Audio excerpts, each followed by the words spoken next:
If you find that you're burping all the time, it can really be annoying and uncomfortable, but also a little bit embarrassing. Like nobody has can burp the alphabet on their dating profile. So we hear from a lot of people that really are trying to work on improving this chronic burping issue. And it's not just about like, oh, I've been drinking carbonated drinks or I swallowed too much air when I was talking. Everybody says don't swallow air when you're talking, it's gonna make you burp. These things are possibilities, but for most people that are dealing with chronic burping, there's other underlying causes that are going on, and they're causes that can be corrected. So in this video, I'm going to give you the 5 most common causes of chronic burping that your doctor may not have explained to you. And I'll even help you understand how to correct these issues so you can get rid of all the burp fest situation going on. Number 4 even has the ability to really magnify a lot of these underlying causes. So the number 1 underlying cause is an inability to actually digest your food due to low levels of stomach acid.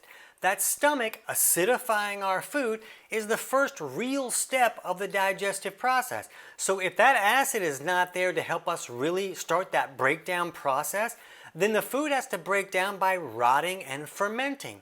And that fermenting process creates a lot of gases, and then those gases can expand your stomach or your intestinal tract and create a lot of pressure. And if that gas doesn't go somewhere, we just kind of explode, right? So the gas can go out the back door in some situations, but for a lot of people, it will come up and we burp. So if we can fix a low stomach acid issue, which is very common, then we can acidify that food the way that it's supposed to.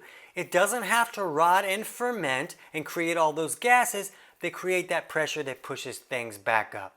And what's great about a lot of these underlying causes is that they actually make sense. So that gas needing to escape makes sense that would create burping. So to correct this, a lot of people will just acidify their stomach correctly. Now people might use like apple cider vinegar, and that can help if they just need a little bit of boost, but most people need to supplement with betaine HCl capsules or hydrochloric acid. This is what your stomach makes to acidify that environment so we can break down our food. So supplementing with this, if your body is not making enough stomach acid, can help acidify that food correctly, and then it'll break down the way that it's supposed to. So if a person has a history of using antacids or maybe even acid reflux medications that turn off stomach acid, it's very likely that they will have low stomach acid issues. But there's also a wide variety of other reasons, even if a person is not using medications, that their body won't be able to make enough stomach acid. Even just being stressed can create circumstances that restrict that acid production. So this is very common, and if you've tried HCl and it created even more discomfort for you, I'll talk about that in a little bit. The most people that really need HCl the most are also the people that find the most trouble when they start using it, because these problems that are restricting the acidification can really magnify some symptoms when you add a little bit of acid in there. So we'll have a link in the description below for a video on how much betaine HCl should I use that can kind of walk a person through figuring out how much they should use and steps they might need to take before they qualify to acidify the stomach. You really want to know how to do that the right way. And if somebody's using a medication to turn off their stomach acid because their doctor told them to do that, I'm not saying not to do that. I'm not a doctor. I'm not giving you any type of medical advice.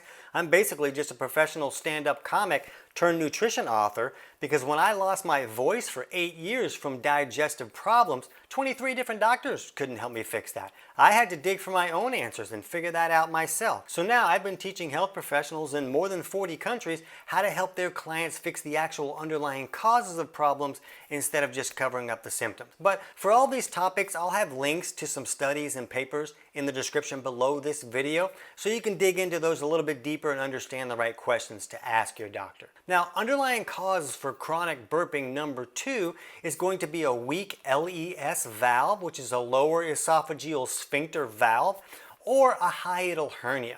So this lower esophageal sphincter at the bottom of the esophagus opens so food can come back in, but then it closes so stuff doesn't come back up in reflux and cause all that acid reflux or heartburn type symptoms.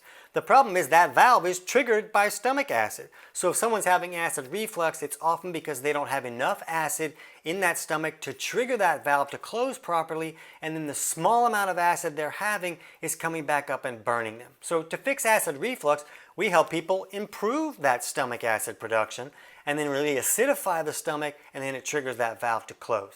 But there's also other things that can kind of weaken that valve so it doesn't close as tightly. Things like chocolate can do that for some people, and sorry, I'm not making up that rule, I'm just passing along the information. I know that's really annoying for some people.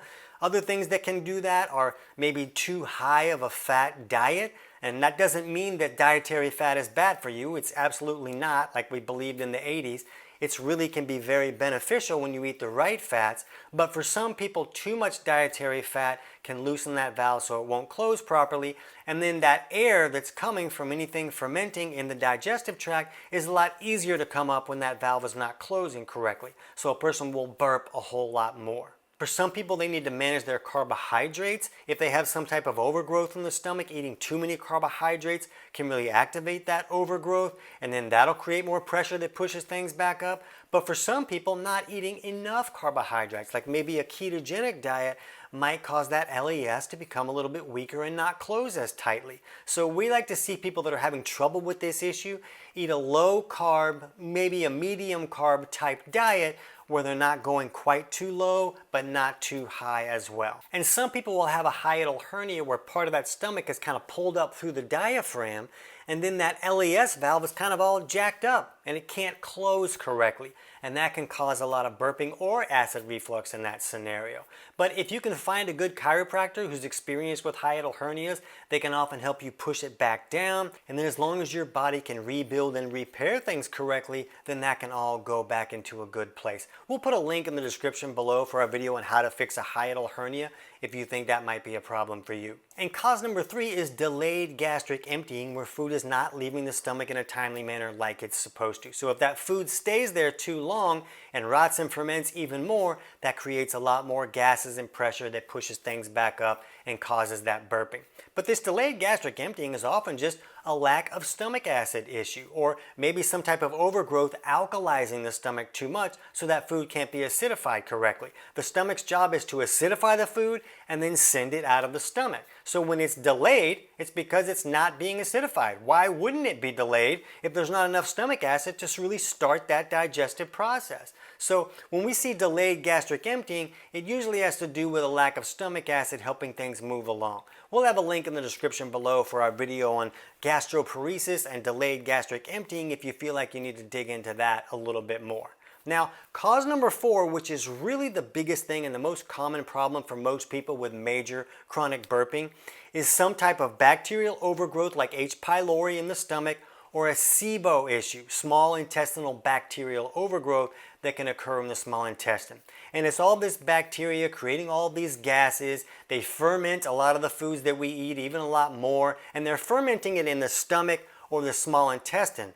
Our good bacteria should be fermenting our food and fibers and such in the large intestine. We shouldn't have a lot of fermentation going on in the stomach or the small intestine. So when we do, that's usually going to create a lot of burping because all that gas and pressure is pushing things back up.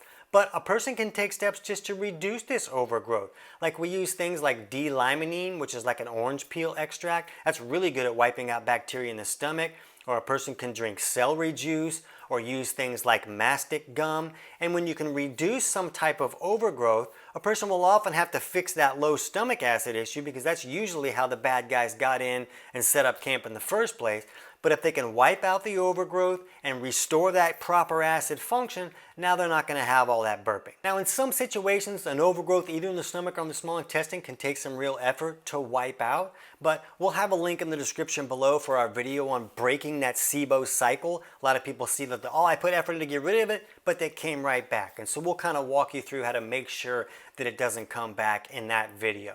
And the underlying cause number 5 is not enough digestive enzymes. We need digestive enzymes to finish that breakdown process. The stomach acid is just the first part, and then we have bile flowing down from the gallbladder, and then these enzymes come out of the pancreas that really help us break our food down more. So when it's not broken down properly due to a lack of enzymes, now it needs to rot and ferment more. So that fermentation is going to create that burping again. So you can see a lot of different variations can really cause or magnify fermentation and gases being created in the digestive tract. Now, with a lack of enzymes, in a lot of cases, it's because there's not stomach acid in the stomach coming down and then triggering some hormones like cholecystokinin that tell all these other activities to go on. A lot of people just blame the pancreas, but in a lot of cases it's just because the pancreas is not being told, hey, it's time to release these enzymes. So we'll have a link in the description below for our video on pancreatic insufficiency if you know that you're dealing with that.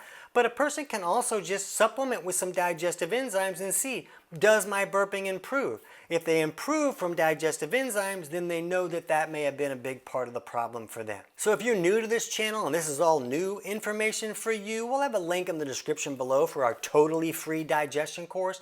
And that kind of walks you through figuring out which aspects of digestion are not working for you and steps you can take to improve those. And that's a totally free course that just kind of walks you through and makes all that process a whole lot easier. But I hope that helps you figure out your burping issue. And right now, if you want to dig deeper into how the digestive process should really work, you can check out our video on full digestive reset. I can't wait to hear about your results.